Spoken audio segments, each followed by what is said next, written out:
দেশটা তোমারে একার নাকি করছো ছোলা কোলা। সুযোগ পেলেই চালিয়ে যাচ্ছ হিন্দুর উপরে হামলা। দেশটা তোমারে একার নাকি করছো ছোলা কোলা। সুযোগ পেলেই চালিয়ে যাচ্ছ হিন্দুর উপরে হামলা।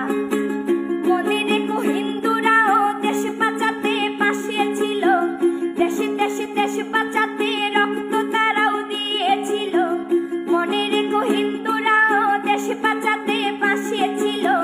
দেশে দেশে দেশ বাঁচাতে রক্ত তারাও দিয়েছিল। তবে ধর্ম নিয়ে কেন এ ঝামেলা? ও দেশবাসী বন্ধ করো হিন্দুর